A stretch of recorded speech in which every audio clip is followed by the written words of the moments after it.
All right.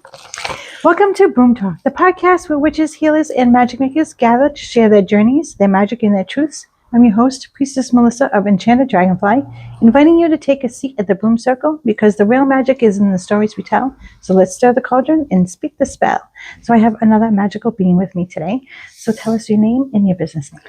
My name is Gina, and my business name is Dragonfly's Landing Healing Bodywork. And could you tell us a little bit about what you do there? Yes. So I am a licensed massage therapist, and I'm also a Reiki master practitioner. Wonderful. Yes. So that's primarily what I do there. Awesome. And could you tell us where your business is located? Yes. It's in Worcester, Massachusetts. It's on Lincoln Street. Okay. I'm in a wellness center that's attached to a gym. Ah, nice. Yeah, so it's a good location. Yeah, awesome. Yeah. How did you start doing what you do? So it was kind of a major life shift for me that I think kind of led me into this. So I worked in the corporate world for 17 years. I had worked my way up the ladder in that field that I was specifically working in, and I had some amazing experiences, but I reached a point in life with other personal things that were going on where it was just, I kind of reached a limit where I couldn't do it anymore. And every part of my being was pretty much just going against moving forward in that same direction that I had been going in.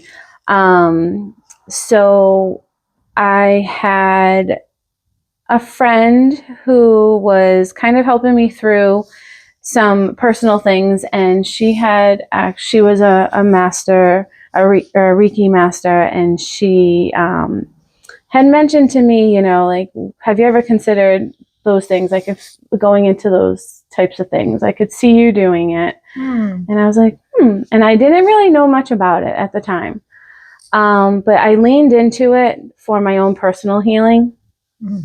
And I went and had a few sessions, and it kind of opened me up a bit more.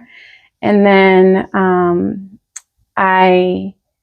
the practitioner that I had gone to, she had also said to me, I think this could be a good path for you, and asked that maybe I really consider going into it. So I said, you know what, why not? So at that time, it was a little bit of a selfish exploration of, okay, well, let me learn something new.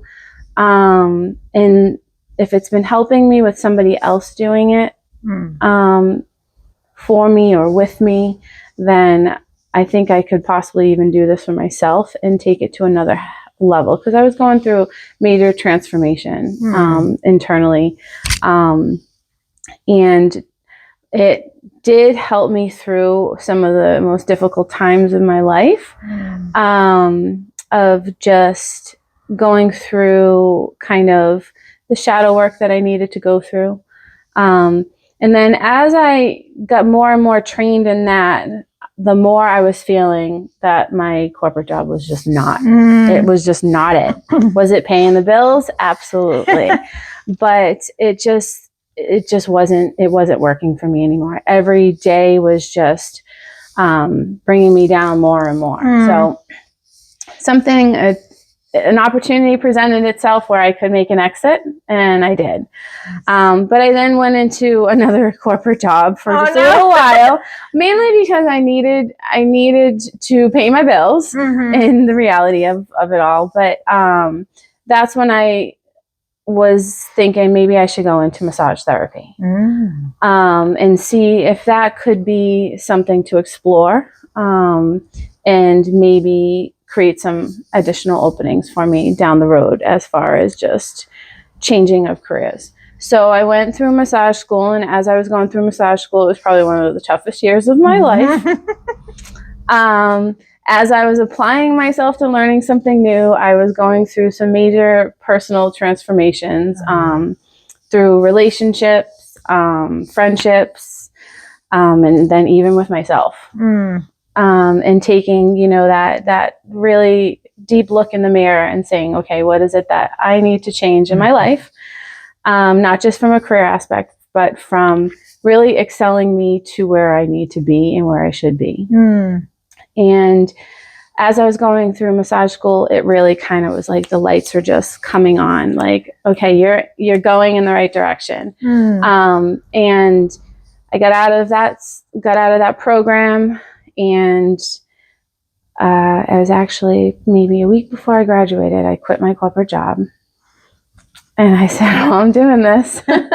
Just jump right in. I'm jumping right in.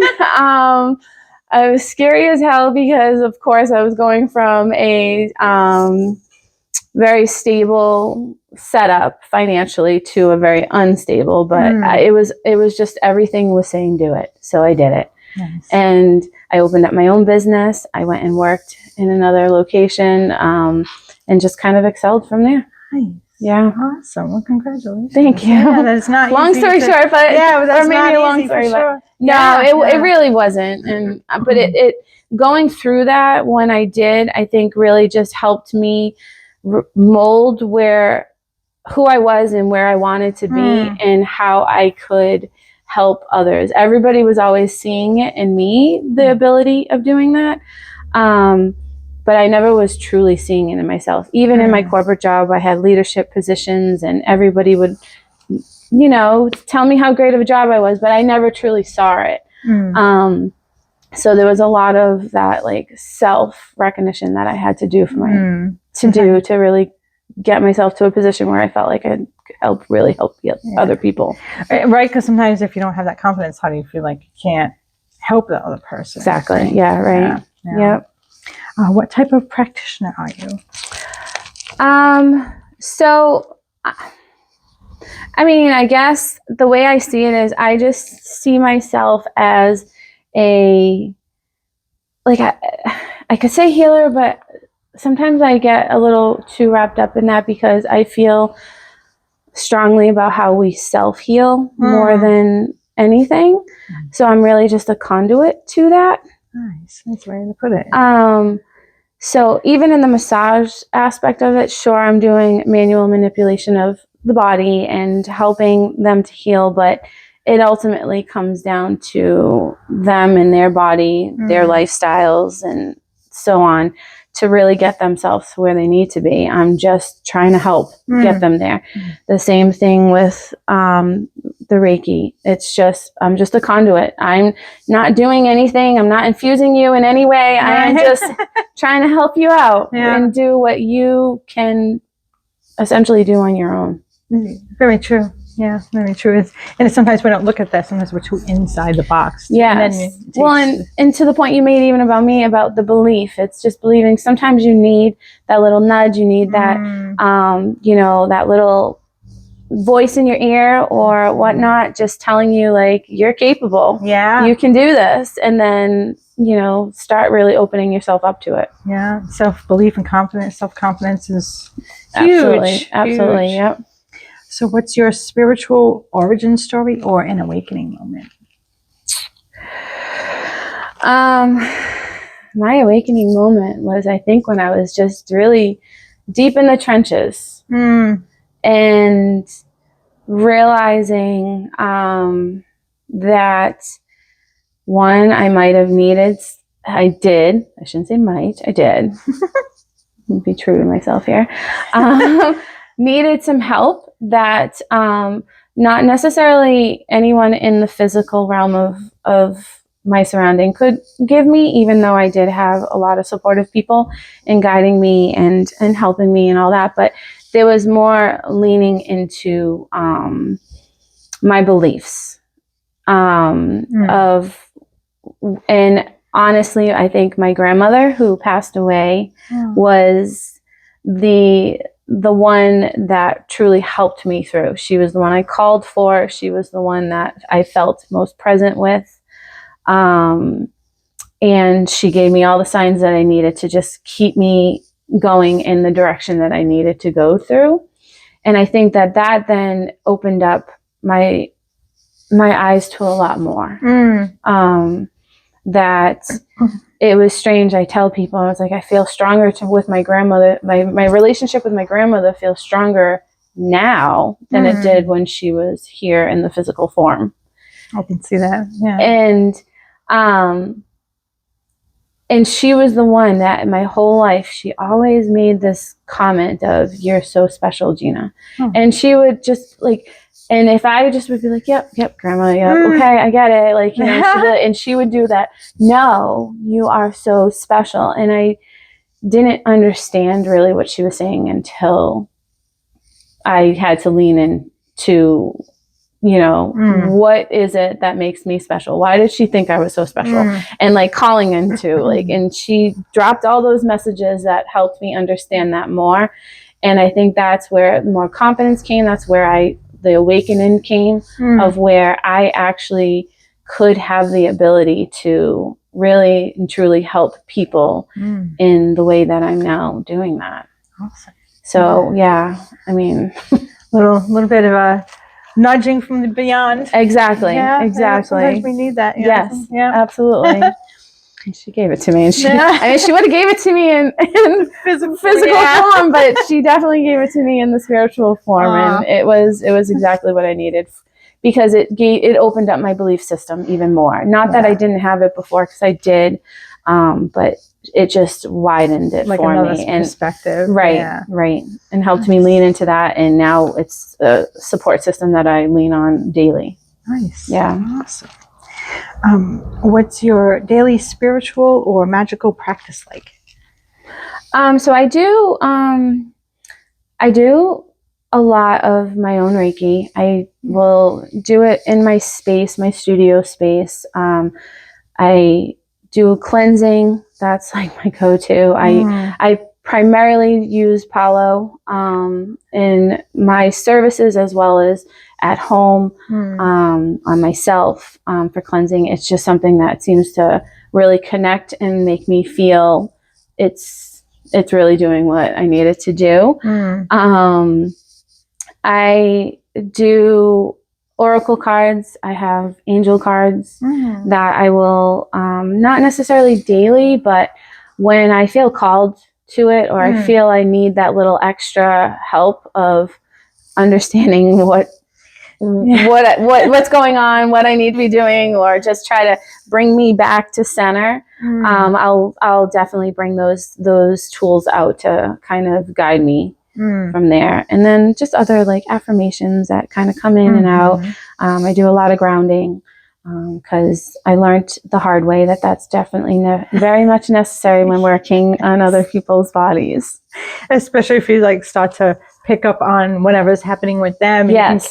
You can have empathic abilities without being a full empath. Well, and I am an empath. And when I first got out of massage school and started working in the field, specifically with the massage, it was the strangest thing, because it was probably about 2 months in, and I was feeling like I would get done with work and I would physically be feeling sick. And I'm thinking it was just the physical aspect of the job, but then I was like, that doesn't really make sense, because I was a little bit more physically active then. And so it wasn't making sense. And then my friend said, did you ever think that you're picking up other people's energies? And it was like Gina, why are you being so like silly here? Like, you know that this is a possibility. So she's like, are you grounding yourself? Are you creating yourself a ritual before you even start touching people's body? All the things that I knew, but it was just like, you know, it's easy for you to say like, do this, but when it comes to yourself, you don't always think that way.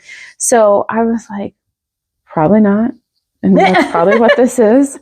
So I learned that, okay, I had to really ground myself and create myself a ritual before I even start working for the day of how I'm going to ground myself, how I'm going to create that barrier where I'm not absorbing. And it was, from then on, I haven't had those types of issues. Sometimes it's like the mechanic that doesn't fix his own car. Yeah, exactly. Exactly. That's exactly who or what inspires your path the most? I don't think there's one individual. My parents are very inspirational in their ways. They're both very kind people. Both of them are also, I would say, especially my mom more than my dad, but very empathetic. My mom is a very spiritual person. And my dad is kind of like a skeptic, but believer. It's like one of those things where he believes but doesn't want to admit it. But anyways, but both my parents are very inspirational to me in their own little ways. And then, I mean, I've had some mentors in my life that have been inspirations based on what I have, where I'm at specifically in that moment. And then I think my clients too are true inspirations to me, and mainly because they believe in me and I get to see the transformations in them. And sometimes, you know, you need that, you need to see it from somebody else that like, wow, okay, I actually have helped you.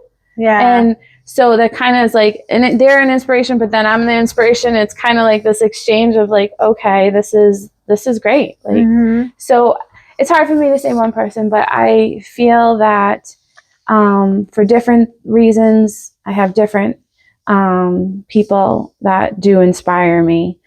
And then just I have this immense appreciation for the people that saw it in me before I did, that kind of like gave me that nudge and said, well, what just planted the seed? What do you think about this? Because I see you being good at that. What do you think about it? And then sitting in it and saying, I wonder if that is like, they just planted that little seed in me. So I'm very much appreciative towards those individuals too. Nice. Sometimes a different perspective through different eyes is huge. What was the biggest challenge you faced on your journey, and how did you overcome it? The biggest challenge, I think, for me personally was, and I know it's kind of like a trend right now, but it's believing in myself and believing and giving it and being patient with the process.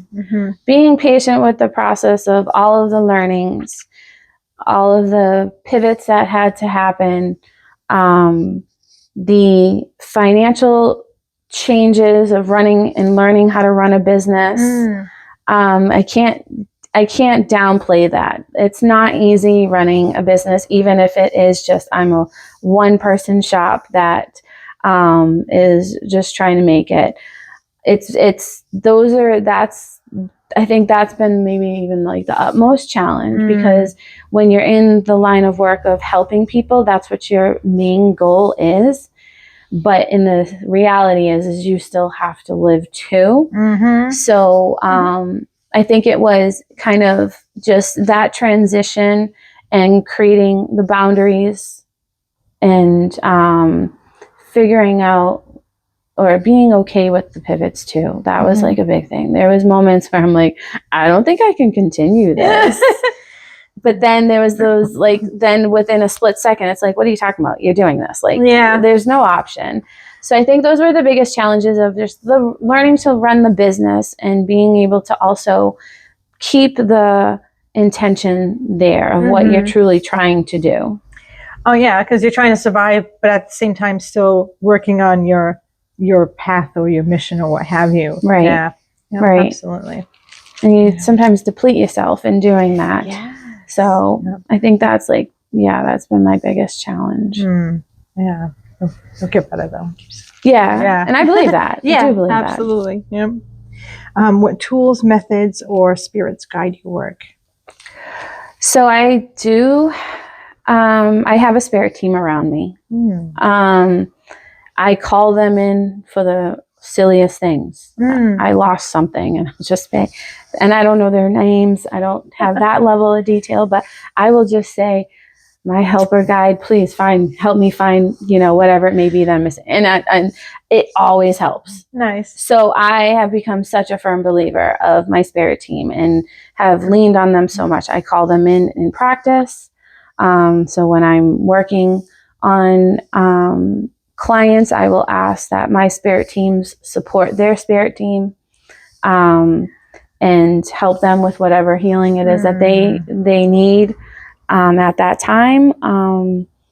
And yeah, so that's like my biggest support and my biggest tool, so to speak, is a team of them.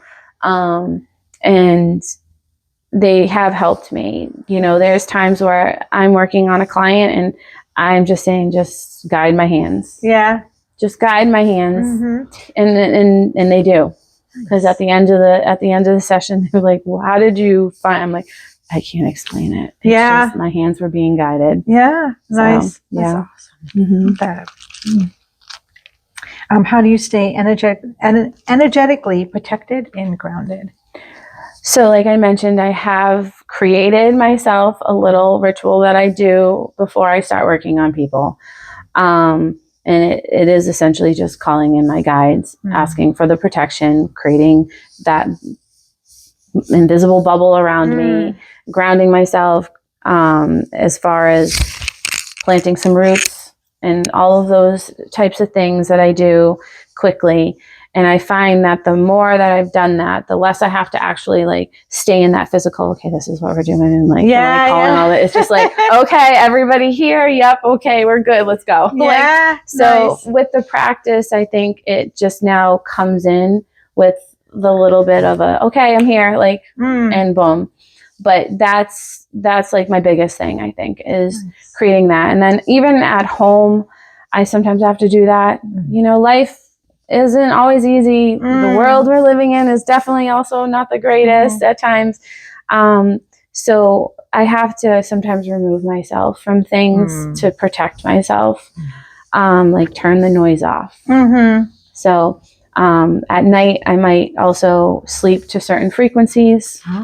That seems to help me, where I'll just turn on the frequencies and it just kind of puts me into that sleep, and then whatever magic it's doing during that time, it's doing.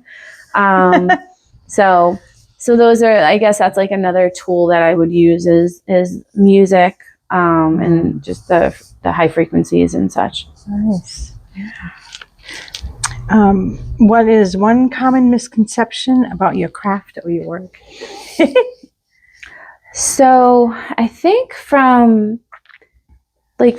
it's a two-part for me because of the services. I think the one big misconception on the Reiki is that some people think it's not safe. They think, you know, and they think that it's actually, and I have a few people that I know that also believe this. So it sometimes can be a struggle to explain that I am not doing any kind of magic spells, so to speak, on people, or I'm calling in any bad energies and things like that. It's just, I think people don't truly understand the natural ability of our system, and how a lot of it is just truly us believing in ourselves and letting ourselves truly be who we are. But so I think that's one big misconception, and it really disturbs me, because like some people will say, well, it's demonic and it's this and it's that. And it's like, I call in Jesus a lot in my practice. I call in my spirit team. I call in the archangels. So I believe in a lot of those same beliefs, but people will still say I'm doing something demonic. And it's sad that people think that way. And not just my practice, other practices that I believe in, that's not what it is. It's not, we're not trying to call in anything negative here. We're really just trying to let people find themselves.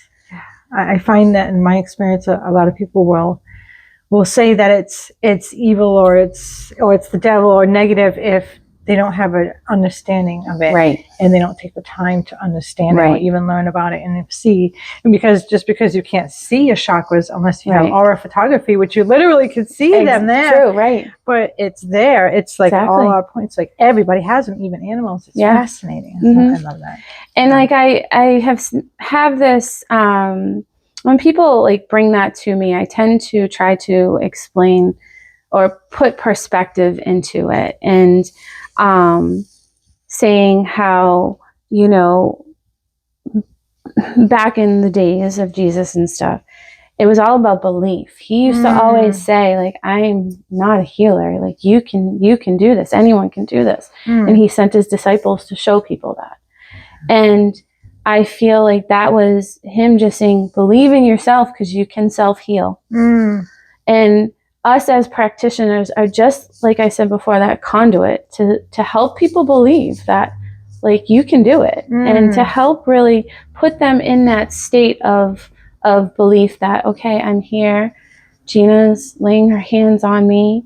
I'm feeling the tingling. I'm seeing some colors, and starts like opening things up for them, where they start believing that they can do this themselves. And that's usually my words to them, is like, just, you can do this yourself. You don't really need me. And which isn't a bad business. It's a really bad marketing for myself, but I mean, but what are you doing here? Right. It's like, yeah, you don't need me. Why are you here? But anyway, no, but I mean, it's true. That's my belief. But, and then from the massage aspect, it's really, I think the biggest misconception about massage therapy is a lot of people still see it as a luxury and not a necessity or a extension to medically helping them.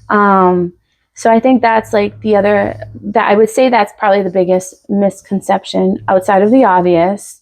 We don't need to talk about that, but it is more it's not necessarily just for luxury. It's not necessarily just for having, like, you know, a moment every couple of years to just get, you know, a nice relaxing type of session. It's more like medically, it's helping. It helps you to physically just be better. Yeah, I believe that too. Absolutely. Can you share a powerful or a memorable client transformation? With no names, obviously. Yeah. One that just kind of comes to mind was, it's a client who is actually, she's a massage client, but she's a believer in the energy side of things too. And she had been having a chronic issue with her knee. And during a massage session, she just said, Gina, do you mind just maybe spending a little extra time just doing maybe some Reiki on the knee? So I was like, okay, sure. So it kind of made me pivot in her session and switch over to that. And so I did. And she was someone who comes to me frequently. So a few weeks later, I was like, I actually forgot to ask her. So then a few weeks after that passed. And so the second time she came to me after all that, and I said to her, by the way, how's your knee been doing? She's like, you know, I haven't had knee pain ever since that session. So, and I felt that's awesome, because that was nothing but me just doing that type of work on that part of her body specifically, or the other parts that around her that I was called to do at that moment. And it helped her with actual physical pain that she was having in her body. That's awesome. Yeah. So that's, I think, just kind of to see the combination of the two too, because I do a lot of integrated type sessions. So I think that stands out. Nice. As far as I'm glad you're able to help her. Yeah. Same. Me too. What sacred self-care practices keep you aligned? I've said it before, it was kind of like doing my own cleansing. I do my own also little rituals in the shower, which I tell people this. So I teach massage as well. So I teach a lot of students, and I'll try to give them the little tips and tricks that help me. And I just shower, the cleansing, the water, all those things. So that's something that I do daily. It's just when I take my shower, I don't just see it as I'm just physically getting clean. I see it as it's cleansing my whole self. So that helps me a lot on a daily basis. Never mind my cleansing with Palo. I do have crystals. I have crystals strategically placed all around my home and in my studio. It's awesome. Yep. I have probably about 4 of them in my purse right now. Nice. Yeah. So I do definitely use crystals, which I had taken some crystal courses too. Nice. So I do incorporate crystals into my sessions too. Mm. So I guess those are like just some other things that I do on the daily of just helping me out here. Yeah, nice. I love how crystals, like, I wish they were more well known, because the frequency that they externally, or for lack of a better term I can think of, but they literally have a frequency that just reverberates off of them. Absolutely. And you can absorb them just by being near them, holding them. I know a lot of people that wear them in their bras. And yes, I have been that person before. Yeah. If I didn't have pockets or something, or I know I was going to an event or something, and it was just somewhere. Like, this has to go somewhere. I don't have pockets, so that's where it's going. Yeah. But yes, I have done that. Like a woman who would always wear her hair tied up in a messy bun, but she would have crystals in the bun. I never thought of that. Yeah, I was like, that's a good idea. That She's like, right on my idea. pineal gland. She's got it. I'm like, that's awesome. Actually, that's a good idea, one. right? I might have to do that one. Yeah, exactly. I need to put my hair up. I need to put my crystals in. They're like falling out, and it does happen even during sessions, because I'll put crystals all around and then I forget about them, and then next thing you know, client's like, well, I got to turn over, and they still have like a crystal on their third eye, and I'm like, oh, hold on, let me grab that. Yes. Oh, that's awesome. Yeah. What does success look like to you as a spiritual business owner? Success is what I see in my clients. Is seeing that they are improving, their health is improving, their well-being is improving. If the transformations in their life that were necessary are happening and underway, I see that all as success. Helping them to grow and then seeing it over time is where I see that's why I'm here. That's why I'm doing this. Nice. So that's what I would say. Awesome. Good. Nice. Do you follow the moon, astrology, or seasonal cycles in your work? Yes and no. And I say no mainly because I'm not educated enough on it. But I say yes because I have become more aware. And I have friends who are, so they're always like, well, Gina, you're feeling this way because look where we're at, like, and I'm like, oh, okay. So then it's helping me to kind of also connect how I feel at the certain phases and where we're at. So I am connected. I love the moon.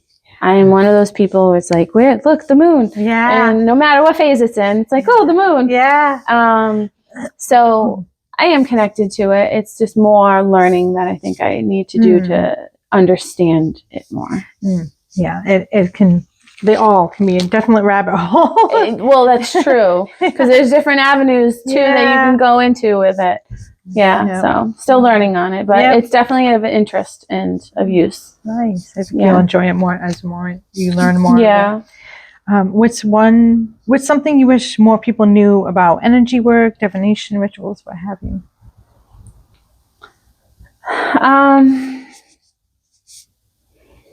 That they're not, you don't have to be afraid of them. To be open-minded to it. Because you could be really surprised on how it really does help in some way or another. So I would say mostly just to be open-minded about it. That I don't know. That's kind of all that just keeps coming to me. Be open-minded. Just have a little bit of belief. I mean, it's become a more prominent thing these days. Like I feel growing up, you didn't hear too much about this, at least around me. And again, my mom is very spiritual. My grandmother was in her ways too. I'm told that I have a lineage of healers, women specifically. So I think it's more just, like, don't be afraid of it. It's all in us. It's all around us. Mm-hmm. And if we lean into it, it could transform us in magical ways. Yeah, absolutely. Yeah, good advice. Yeah. For sure. What magic are you currently brewing in regards to events you're doing, classes that you may be teaching, what have you? So I have kind of, I have a list of next trainings that I'm going to do. So that way I can start offering some more services to just expand on the modalities that I offer. So as of right now, I'm enrolled in a manual lymphatic drainage course, so I can help in those ways with that type of modality. I also do plan to do some craniosacral training. So to kind of go a little bit more into offerings and just expand. Because as I mentioned, I like to do integrative work too. So I really want to have a hefty toolbox of where I can just kind of insert, especially for obviously the clients that are open to it, but just insert everything and anything that they feel they need or I feel that they need and they're open to it. Well, a menu of goodies. Yeah, so I think really right now that's kind of like what I put as my focus for this year is to do some more learning, because I did do a lot of learning the first year I was in, and I was like, okay, I need a break. Yeah. Yeah, you could get a little mental fog after a while. Right, because I also got my orthopedic massage certification, so and that was just, it was great to get, but it was just, I was like, okay, I need a break. So I took the year of just really being present and doing what I do, and now I'm itching to learn. So I've got a lineup of things that hopefully by the end of the year will be on my menu. Awesome. Yeah. For you. Thank you. And I have some fun questions. Okay. What is your sun, moon, and rising sign, if you know them? So my sun and rising are both Capricorn. Nice. And then my moon is Leo. Oh, that's a mix, huh? It's like a sandwich. Yeah, I know. It's weird, right? Oh, that's awesome. Do you have a favorite crystal, herb, or tool that you always work with? I have kind of an array of crystals. So I think I always tend to lean, which is interesting because it is my birthstone, is garnet. Oh, nice. I find it to just be very grounding. I don't have it in my purse today, but I do have like a big one, and it was weighing my purse down, so I took it out. Bag of rocks, literally. It literally was. I'm like, why is my little purse so heavy? And so I took it out. But garnet is one that I really lean to. And then I think just the cleansing ones too are just really where I use them most. Oh yeah. At least in practice. At home, like I said, I have different ones strategically placed around my house. I have the black tourmaline at the front door, and so different things in different corners. As far as other tools, Palo, I use that a lot. And then what was the other part of that question? Crystals, herbs, or tools? Herbs. I mean, yeah, I guess I can do herbs too sometimes, but I don't think I have a favorite. If I was to burn them, as far as for cleansing, I always tend to lean towards rosemary. Oh, nice. Yeah. Oh, that smells good too. It does. Yeah. It does. And I feel like I can tolerate it more than the sages and stuff. But yeah, I guess that would be it. Nice. Yeah. What is your magical nickname or an archetype that you resonate with most? That's a tough one, because like I said, like some people say you're a healer, and I don't see it. Yeah. I feel like that's a very high tier title, and I don't know, maybe that's just and that's just probably me thinking too much into it. Possibly, yeah. Because I believe that we're all healers if we allow ourselves to be and we open ourselves up to it.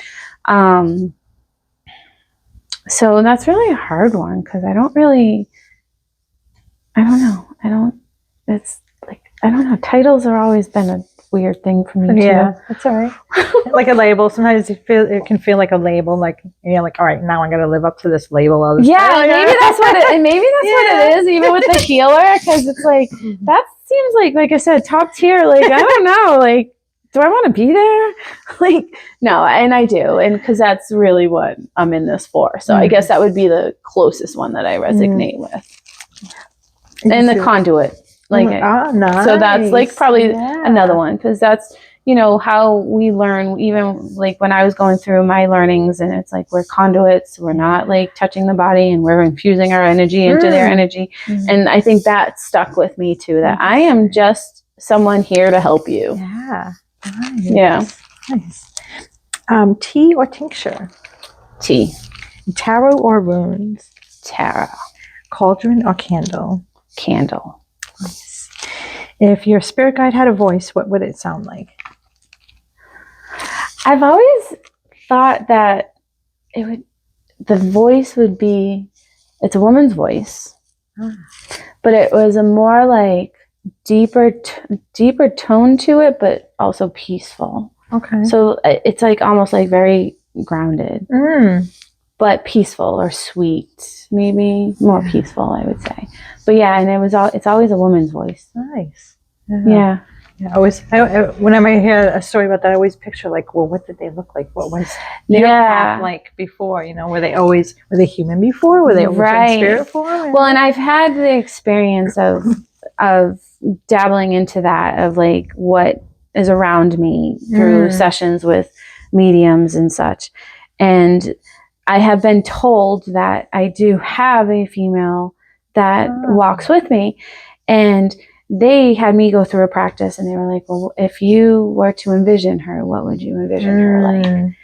And it was, and they were like, just say it as it comes to mind. And it was, you know, when I said it, they were like, you're pretty much on point. And then I was told that it was a friend from a past life that just walked with me. Yeah. So it's like lovely and sad at the same time. Right. Friend, I'm so sorry. I know. I'm like, I'm sorry you're not here with me, but you are here with me. Yeah. So, but yeah. And it's one of those things where like, that's someone like I might call in, like when I just need that little extra. It's like, okay, like I got a name for her, and nice. so yeah. Nice. And do you have any pets? I do. I have 2 dogs. They are my children. What kind of doggies? They are, one's an American Bulldog and the other one's a American Staffordshire. So they're in the Bully Pipple breed.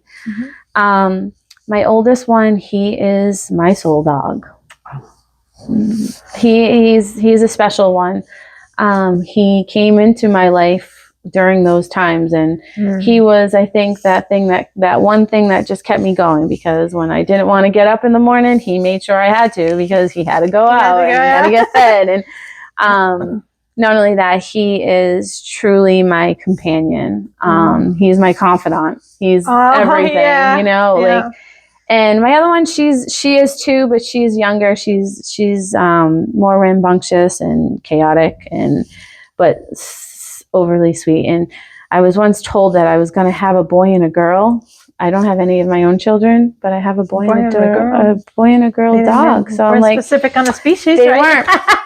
So I mean, I think they were right. It was just not in human. Yeah, it's true. Which is okay, because it's always I love them. Tad bad of information or the detail. But in your early 40s, you're going to have a boy and a girl, and here I am. You have a boy and a girl. They're just dogs. No one said it was human. That's awesome. And I'm okay with that. So that was all the questions I had for you. Was there anything else you would like to talk about? I guess the only thing that I always like to tell people when they're going through some of their own transformations is really give yourself grace and have patience and trust the journey. Like, trust it. Because I have been that person that has fought it. The Capricorn in me is saying, well, no, we have to do this, this, and this, and this, and this. Structure. And the control has to be there. And when things are shifting, you really got to let that go. So I would say, you know, just let it go. Trust the process. Trust your journey. Even if it doesn't make sense, just keep on trusting it. Keep on giving some grace, and eventually it will present the reasons. Like they say, you know, there's always a reason for something, and or there's a reason for everything. And it's like, well, we might not know in the moment, but it could be tomorrow that we find out. It could be next year. It could be 10 years from now, and you're like, oh, this is why. Yeah. So that, I guess that's my biggest advice to people, because it was something that I had to battle with a lot and keep telling myself, Gina, trust the process. Like, trust this is the journey. Just follow the path. Like, listen to whatever it is that you hear. Listen, see the signs. Open yourself up to it, and just stay the course. Sometimes your plan is not the plan. Right? Yes. And I learned, I mean, at 40 years old, I was changing my whole entire career. I was changing my relationships that I had in my life. A lot shifted, and it was tough because now I was 40 years old. I'm like, what are you doing? Yeah. Like, really, what are you doing? Like, you're supposed to be like smooth sailing right now. And instead it was like poof, poof, poof, poof, poof. And life's changing, but it was good. It was all good. Nice. Yeah. Nice. Well, I'm happy it worked out for you. Thank you. Yeah, Me too. Yeah. Well, thank you for joining me. Thank you for having me. I love it. Absolutely. And I'm going to put a link for them to find you in the description of the episode. Is that you have Facebook? So I am on social media. You'll find me on Instagram and Facebook. And I do have a website. It's dragonflieslanding.com. Okay. So you can find me there too, and that links you to all of my social medias, my bookings, and things like that too. Sounds good. I'll put the website in the description where I can find everything for you. All right, thank you. Awesome, absolutely. And as always, go check her out and get a massage, get some Reiki done, and come check us out at Enchanted Dragonfly. We are a metaphysical shop at 99 Church Street in Whitinsville, Massachusetts. And give this episode some love, and give it a like, share with your friends, follow our podcast channel, and help us grow and bring all these magical beings and their stories for you to check out. All right, love y'all. Bye, guys. Bye.